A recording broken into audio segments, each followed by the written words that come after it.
নমস্কার বন্ধুরা, আজ চলে এসেছি একটা নতুন ভিডিও নিয়ে। আজকের ভিডিওয়ে আমি তোমাদেরকে ব্লাউজ থেকে কিভাবে মাপ নিতে হয় শেখাবো খুবই সহজভাবে। তো চলো আজকে ভিডিও শুরু করা যাক। এখানে স্ক্রিনের উপরে যে মাপগুলো দেখতে পাচ্ছ, এই মাপগুলোর প্রয়োজন হয় ব্লাউজ কাটিং করার জন্য। সেই মাপগুলোই আমরা এই ব্লাউজ থেকে নিয়ে নেব। তো প্রথমে আমরা এখানে নেব ঝুলের মাপ। ঝুলের মাপ নেওয়ার জন্য ব্লাউজটাকে এইভাবে উল্টো করে নিতে হবে। ঝুলের মাপ ব্লাউজের পিছন দিক থেকেই নিতে হয়। এবারে এখানে যেখানে আমরা পুট সেলাই করেছিলাম সেখানে এইভাবে ফিতেটাকে রাখবো, রেখে একদম নিচে পর্যন্ত মাপটা নিয়ে নেব। কত ইঞ্চি আসছে? 14 ইঞ্চি। ঝুল হচ্ছে 14 ইঞ্চি। এবার এখানে নিয়ে ছাতির মাপটা নিয়ে নেব। ছাতির মাপটা কি করব, যেখানে হাতা আর বডি জয়েন্ট হয়েছে এখান থেকে আর যেখানে হচ্ছে আমরা হুক পটি লাগিয়েছিলাম সেখান পর্যন্ত মাপটা মেপে নেব। তো ফিতেটাকে এইভাবে রাখবো, রেখে এইভাবে ধরে নেব। দেখো এখান পর্যন্ত, এখানে কত আসছে? 10 ইঞ্চি। 10কে 4 দিয়ে গুণ করে নেব, তাহলে কত আসবে? 4 10 40। 40 ইঞ্চি আমাদের ছাতি। এখানে 10-এর সাথে 4 কেন গুণ করলাম? কারণ আমরা যখন কাটিং করি তখন 4 দিয়েই ভাগ করি, সেই জন্য।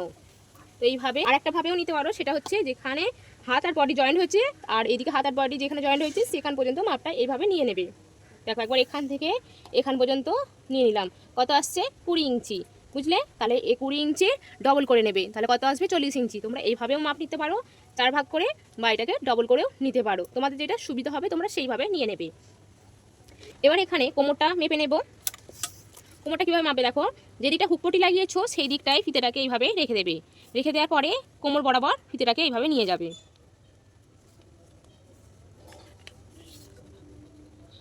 যেখানে হুক লাগানোর জন্য ঘর করেছো সেখান পর্যন্ত মাপটা নিয়ে নেবে। তো এখানে আসছে কত? 35 ইঞ্চি। দেখতে পাচ্ছ, হুক লাগানোর জন্য ঘর করেছি যেখান বরাবর, এই লাইন বরাবর করেছি, আর এখানে আসছে কত? 35 ইঞ্চি। এইভাবে কোমরের মাপটা নিয়ে নিতে হবে। পয়েন্টের মাপটা নিয়ে নেব। দেখো এই যে এই পার্টটা আর এই পার্টটা যেখানে সেলাই হয়েছে দেখতে পাচ্ছ, এখান থেকে সেলাই গেছে, এই সেলাই পর্যন্তই একদম এই এখান থেকে যেখানে পুট সেলাই আছে সেখান থেকে এখান পর্যন্ত মাপটা হচ্ছে পয়েন্টের মাপ। তো এটা কীভাবে নেব? দেখো, পুট যেখানে সেলাই হয়েছে সেখানে রাখবো, আর এই দুটো পার্ট যেখানে জয়েন্ট হয়েছে সেইটাকে হালকা হাতে একটু টানবো। হালকা, একদম যে খুব টেনে ধরেছি তা নয়। দেখতে পাচ্ছ, এইভাবে টেনে নেবে। নিয়ে দেখো এখানে আসছে কত? পয়েন্টের মাপ 10 ইঞ্চি। পয়েন্টের মাপটা এইভাবে নিয়ে নেবে। এবার যে মোহরার যে মাপটা আছে সেটা, তার জন্য কি করতে হবে? ব্লাউজটাকে উল্টো করে নিতে হবে। করে নেওয়ার পরে যেখানে আমাদের বডি জয়েন্ট হয়েছে সাইডে, এই যে সাইডের যে বডিটা জয়েন্ট হয়েছে সেখান থেকে যেখানে আমাদের পুট সেলাই হয়েছে সেখান পর্যন্ত মাপটা হচ্ছে মোহরার মাপ। ফিতেটাকে এই যে সেলাই গেছে দেখতে পাচ্ছ, হাতা আর বডির কাপড়টা জয়েন্ট হয়েছে, যে সেলাইটা গেছে সেই বরাবর ফিতেটাকে এইভাবে রেখে ঘুরিয়ে ঘুরিয়ে মেপে নেবে। এখানে আসছে 9.5 ইঞ্চি, মানে 8 16 17 17.5, বুঝলে?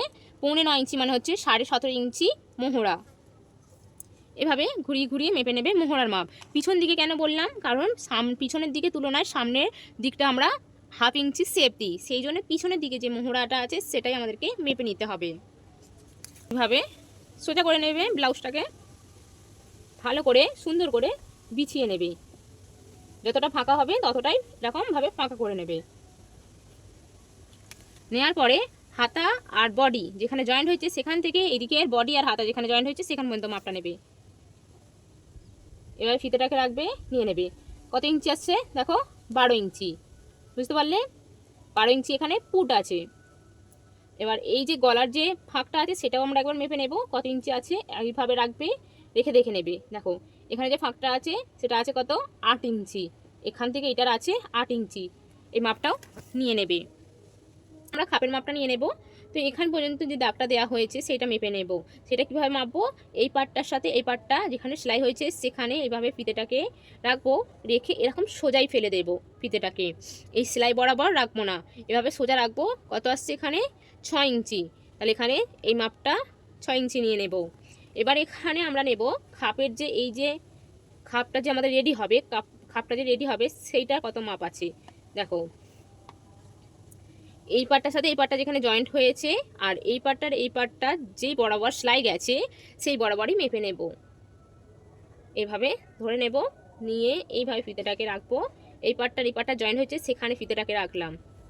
এই পার্টটা আর এই পার্টটা যেখানে সেলাই হয়েছে সেই বরাবর ফিতেটাকে এইভাবে রাখলাম। আর এই যে পার্টটা আছে আর নিচের যে পার্টটা আছে যেই বরাবর সেলাই গেছে, জয়েন্টের জন্য যে সেলাই গেছে সেই বরাবর ফিতেটাকে এইভাবে ধরে ধরে মেপে নেব।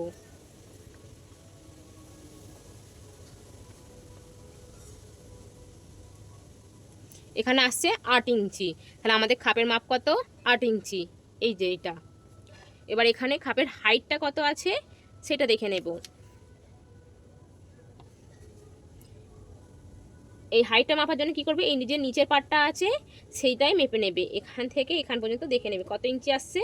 এখানে আসছে 3 ইঞ্চি, তাহলে খাপের হাইট এখানে কত 3 ইঞ্চি। এইটা হলো সামনের যে গলাটা আছে তার ডিপ। ফিতেটাকে যেখানে পুট সেলাই হয়েছে সেই বরাবর রাখবো, রেখে এইভাবে ফেলবো, ফেলে দেখে নেব যে কত ইঞ্চিতে আসছে। দেখো এখানে যে এরকম সোজা করে দেখে নেব, এইভাবে সোজা করে দেখে নেব এখানে আসছে কত, গলার ডিপ 6 ইঞ্চি। ফিতেটাকে এইভাবে রাখবে, ফিতেটাকে ভুল করে এরকম ক্যারাচে রাখবে না, এতে রাখলে কি হয় ডিপটা আরেকটু বেড়ে যায়। সেই জন্য ফিতেটাকে এইভাবে রাখবে, রেখে দেখে নেবে যে কোথায় এসে টাচ করছে সেইটা, এইভাবে দেখে নেবে। পারলে স্কেল ফেলেও দেখে নিতে পারো। এখানে আসছে আমার 6 ইঞ্চি গলার ডিপ। এবার এখানে পিছনে গলার যে ডিপটা আছে সেটা দেখে নেব। পিছনের গলার ডিপ বোঝা গলাটা পড়ে আছে, পিছনের দিকে যে চওড়া মাপটা পড়ে আছে সেটাই মেপে নেবে। তো এখানে আসছে কত, এভাবে মেপে নেবে। এখানে আসছে কত 5.25 ইঞ্চি। এইভাবে এখানে পিছনে ডিপটাও তোমরা নিয়ে নিতে পারবে। এবার এখানে আমরা হাতার ঝুলের মাপটা নিয়ে নেব। তো দেখো ঝুলের মাপটা কিভাবে নেবে, যেখানে হাতা আর বডির পার্টটা জয়েন্ট হয়েছে সেখান থেকে, আর কি বরাবর নেবে যেখানে পুট সেলাই হয়েছে, বুঝলে।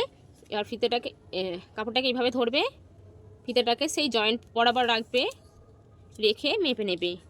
তো এখানে আসছে কত 9 ইঞ্চি। হাতার যে ঝুলটা সেটা হচ্ছে 9 ইঞ্চি। মুহুরির জন্য মাপ নেব, হাতার মুহুরির মাপটা নেব, তার জন্য এখানে এটাকে উল্টো করে নেব। উল্টো করে নিলে খুব সুবিধা হয়, সেই জন্য উল্টো করে নিয়ে মুহুরির যেটা মাপটা আসছে সেই বরাবর এইভাবে ফিতেটাকে ধরবো, ধরে মেপে নেব। তো এখানে আসছে 6 ইঞ্চি 1 সুতো, বুঝলে। 6 ইঞ্চি 1 সুতো, তার ডবল হচ্ছে কত 12 ইঞ্চি 2 সুতো। এইভাবে মাপটা নিয়ে নেবে। এখানে আমি তোমাদেরকে প্রত্যেকটা মাপ দেখিয়ে দিয়েছি কিভাবে নিতে হয়। আর যেই মাপগুলো আমি তোমাদেরকে বললাম, এখানে যেই মাপগুলো আমি তোমাদেরকে নেওয়া দেখিয়ে দিলাম, সেই মাপগুলো তোমরা যখন কাটিং করবে তখন সেলাই মার্জিন অবশ্যই রেখে কাটিং করবে, বুঝলে। এখানে আমি তোমাদেরকে খুব সহজভাবে বুঝিয়ে দিয়েছি যে ব্লাউজ কাটিং করার জন্য কোন কোন মাপের প্রয়োজন হয়, আর সেই মাপগুলো অন্য ব্লাউজ থেকে কিভাবে নিতে হয়, বুঝতে পারলে। তো আজকের মতন এটুখানি। ভালো লাগলে ভিডিওটা লাইক করে দিও, আর যদি শিখতে পারো তাহলে অবশ্যই চ্যানেলটাকে সাবস্ক্রাইব করে দিও এই ধরনের নতুন নতুন ভিডিও দেখার জন্য। আজকের মতন এটুখানি, আবার দেখা হবে নেক্সট ভিডিওতে। টাটা।